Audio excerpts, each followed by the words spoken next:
Tengo el gusto de platicar con Rubén Moreira, presidente de la Junta de Coordinación Política en la Cámara de Diputados y también coordinador del grupo parlamentario del Partido Revolucionario Institucional. Rubén, ¿cómo estás? Buenos días. Muy buenos días, Pedro. A la orden y agradecido por la llamada. Pues al contrario, no sé si dormiste, pero me imagino que te habrás recuperado un poco después de tantas horas, 50 horas de discusiones que a veces iban desde lo iracundo hasta la banalidad, ¿no?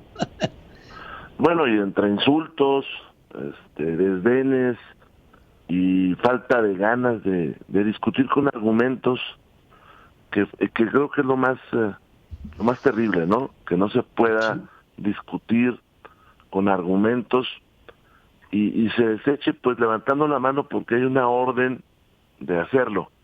Incluso algunos, seguramente mucha gente no se ha dio cuenta que cuando se votó en comisiones, porque antes de llegar al pleno, no solamente se vota en la comisión de presupuesto, sino se escuchan opiniones de todas las comisiones, turismo, energía, en fin, que en esas comisiones se emitieron opiniones a favor de cambiar el presupuesto. Esto quiere decir que contenían el voto de miembros de Morena, del PT y del Verde. Y pongo el ejemplo de la Comisión de Turismo, donde la Comisión de Turismo saca una opinión para crear de nueva cuenta el Fondo de Pueblos Mágicos. Y lo mismo sucede con la de Agricultura y sucedió con algunas otras. Entonces, ¿cómo es posible que se da un brinco desde esas comisiones hasta el Pleno, donde había diputados que ya, de Morena, Verde y PT, que estaban a favor de cambiar el presupuesto, y cuando llegas al Pleno, pues ya sencillamente eso ya no sucede? Sí, cambiaron de opinión. Ahora, todo esto trae una consecuencia que yo creo que vamos a tener que ver pronto, que va a ser la ley de la industria eléctrica. ¿Por qué se escuchaban voces que decían que Morena y sus aliados se habían encargado de sepultar a la ley de la industria eléctrica? O sea, ¿qué le da la fortaleza a la oposición para decir que esta ley ya está sepultada? Bueno, hay una circunstancia. El presupuesto se vota por mayoría simple, vaya, es decir, pasando 251 diputados, pues la ley ya, el presupuesto, perdón, ya cuenta. Sin embargo, las reformas constitucionales y muchos otros temas, por ejemplo, los temas de los consejeros del INE, entre otros, pues requieren de 2/3 partes, y ahí sí está muy lejos el grupo mayoritario de tener las 2/3 partes. Obviamente, cuando se sube un diputado, lleva sus argumentos para cambiar el presupuesto, y la gente está frente a él, los diputados están platicando, y sencillamente levanta la mano y le desecha, pues se molesta. Y hubo muchas voces que le recordaron esa circunstancia.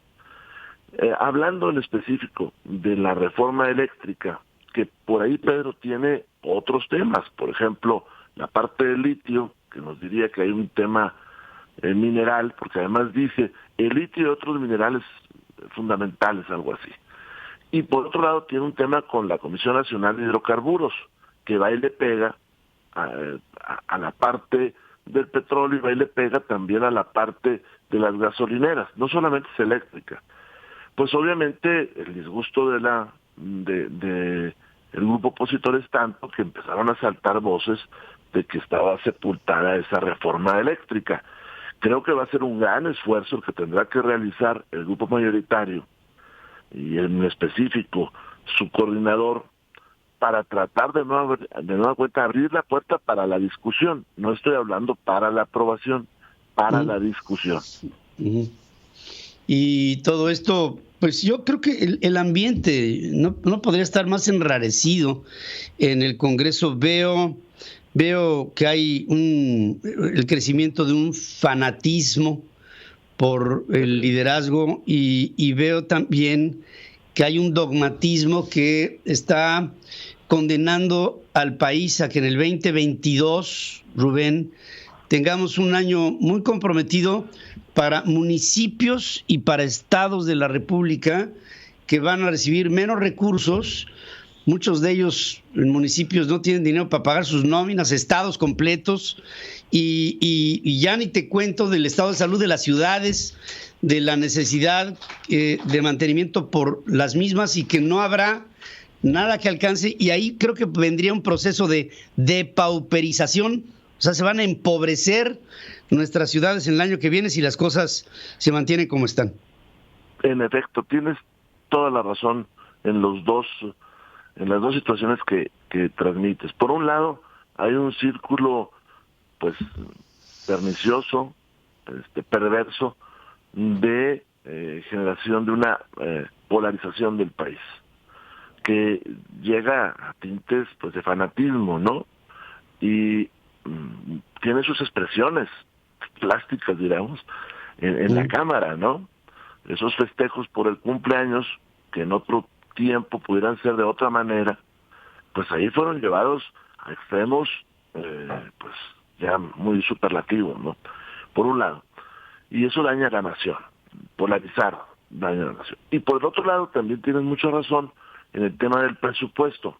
A este país se le ha hecho creer que hay un dinero que es propiedad del gobierno federal y que los municipios y los estados hacen una mala tarea o que deberían de recaudar más. Pero no es así. La actividad económica, que es la que genera los impuestos, que es la que genera pues el presupuesto federal y de los estados y municipios, se realiza en los territorios municipales y estatales. De ahí sale la riqueza y también ahí salen las necesidades. Pongamos el ejemplo de Tula, pues ahí está una refinería, pero también ahí está el daño ecológico que se le genera a la localidad, la destrucción de las calles, la necesidad de habitación, la necesidad de seguridad. ¿Qué sucede cuando todo ese dinero se lleva al gobierno federal y no regresa? Pues viene lo que tú dices precisamente, una pauperización. En muchos municipios no tienen ya para pagar la nómina de sus policías, no tienen ya para hacer la introducción de agua o drenaje. Y la respuesta que da Morena es: cobren más impuestos. Algo que es irreal, porque esas poblaciones, el único impuesto, digamos, entrecomillado, que pueden cobrar es el predial, que es un impuesto de muy baja recaudación, por un lado. Y por otro, que en las comunidades rurales es de muy difícil cobro. Entonces estamos viendo lo que son las cosas. Un partido que promueve una conciencia histórica en contra del centralismo es un partido que está haciendo una nación centralista. Absolutamente. Totalmente. Sí, absolutamente. Pues esta película todavía no acaba, y yo quiero, a través de tus reflexiones, hacer una invitación al país para que adelantemos el tiempo y para que empecemos entre todos, a proponer soluciones. En el sector privado hay mucho que proponer, hay mucho en dónde invertir, hay muchos miedos que desterrar, y sobre todo no podemos aceptar que esto que se propone, que es una parálisis en muchos sectores, se quede ahí, en esa parálisis, porque 3 años consecutivos, como los está proponiendo Morena para el 2022, podrían ser devastadores para México. Y Rubén, te agradezco muchísimo que me ayudes a reflexionar en esto. Yo te agradezco mucho y pues es lo que está sucediendo. Cualquier alcalde que le pregunte nos va a dar la razón. Incluso yo sé que diputados, te das cuenta porque estás ahí en el pleno, diputados de entidades federativas que representan a Morena, pues no estaban de acuerdo, porque no van a poder solucionar sus problemas locales. Pero como dices tú, luego llegan ante el pleno y cambian de opinión, y pues claro, ahí el fanatismo se da. Querido amigo, te mando un abrazo y te agradezco muchísimo el que estés conmigo esta mañana. Muchas gracias, paisano, muchas gracias. Gracias, Rubén Moreira, líder de la Junta de Coordinación Política en la Cámara de Diputados y líder también de la bancada del PRI en esa misma Cámara.